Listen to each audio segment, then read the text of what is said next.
Michel Kazatchkine, directeur du Fonds mondial de lutte contre le sida, le paludisme et la tuberculose, est l'invité de TV5 Monde. Bonjour Monsieur Kazatchkine, merci d'être avec nous. Alors il y a plus de 1000 chercheurs qui sont réunis à Paris à partir d'aujourd'hui pour faire le point sur les études concernant un vaccin contre le sida. On a bon espoir ?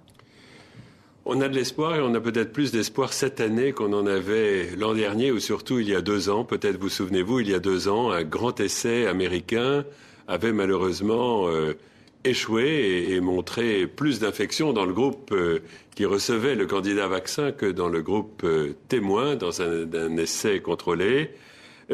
Cette année, il y a à la fois de relativement bonnes nouvelles, même si on est encore loin d'un vaccin, soyons clairs, avec les résultats de l'essai thaïlandais qui a été largement commenté dans la presse. Et on a surtout aussi beaucoup de données scientifiques nouvelles. Donc, je crois que le vent souffle dans les voiles dans la bonne direction. La recherche vaccinale reprend de l'avant. Oui, alors on va dire que vous avez investi plus de 16 milliards de dollars en 7 ans dans 140 pays dans le monde avec le Fonds mondial de lutte contre le sida. Et vous dites que le vent souffle dans le bon sens. Qu'est-ce qui concrètement va être annoncé pendant cette réunion de Paris ? Alors, pendant la réunion de Paris, des informations scientifiques fondamentales sur la façon dont le virus se comporte par rapport au système immunitaire, par rapport aux mécanismes de défense de l'individu et comment ces mécanismes de défense pourraient être stimulés pour empêcher le virus de pénétrer dans l'organisme, parce que c'est cela un vaccin. Et c'est un problème auquel les scientifiques se heurtent depuis maintenant 25 ans que l'on connaît, plus de 25 ans qu'on connaît le virus. La situation avec le virus du sida est très particulière, soyons clairs. Dans les vaccins que vous connaissez, le vaccin contre la rubéole, la rougeole, le vaccin contre la polio, ce que fait le vaccin, c'est mimer ce qui se passe dans un individu, dans le système immunitaire d'un individu, quand il rencontre le microbe, il apprend à se protéger, il fabrique des anticorps, et une fois qu'on a eu la rougeole, on n'aura pas la rougeole 2 fois. Avec le sida, ce n'est pas le cas, parce que malheureusement, personne n'a jamais pu se débarrasser de ce virus avec ce système immunitaire. Donc on ne sait pas, on n'a pas de modèle que l'on pourrait mimer. Oui, il faut qu'on parte d'hypothèses. Vous parliez des essais en Thaïlande. Est-ce qu'on n'a pas un peu trop surévalué ou surestimé encore l'espoir, finalement, que cela suscite ? Je crois, vous avez raison. Je crois qu'il faut être très prudent et je crois qu'il faut que les auditeurs et les téléspectateurs se disent attention. On est dans la bonne direction. Je suis persuadé que la science finira par apporter les solutions, mais on est encore à de nombreuses années d'un vaccin qui pourrait être distribué. Oui, alors cela a coûté 150 millions de dollars de faire cette étude en Thaïlande. Est-ce que l'argent ne manque pas vraiment aujourd'hui ? En période de crise, on a l'impression que le sida est moins une priorité des gouvernements.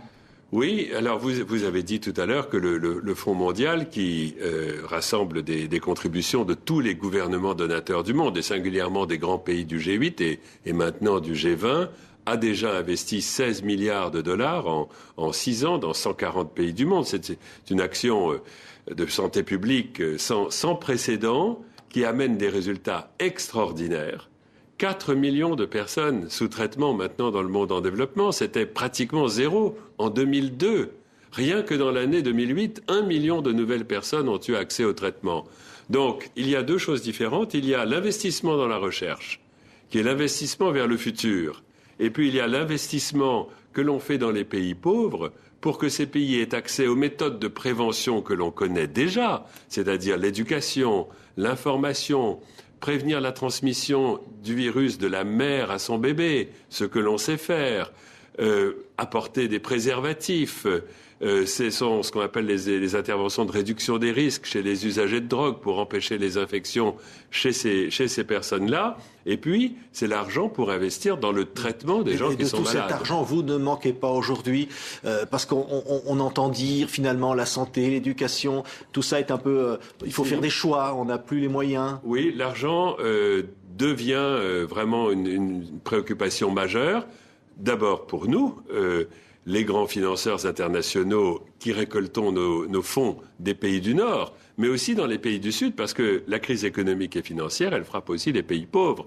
Et donc leur capacité d'investir dans leurs budgets nationaux de santé est aussi défaillante. Pour la première fois en 2009, le Fonds mondial ne pourra pas répondre à toutes les demandes qui nous parviennent des pays et c'est quelque chose de très préoccupant. Ça veut dire qu'il vous manque combien, vous, monsieur Michel Kazatchkine ? Alors, cette année, en 2009, il nous manquera pratiquement 300 à 400 millions pour répondre à la demande 2009, mais pour 2010, c'est plusieurs milliards de dollars qui peuvent nous manquer.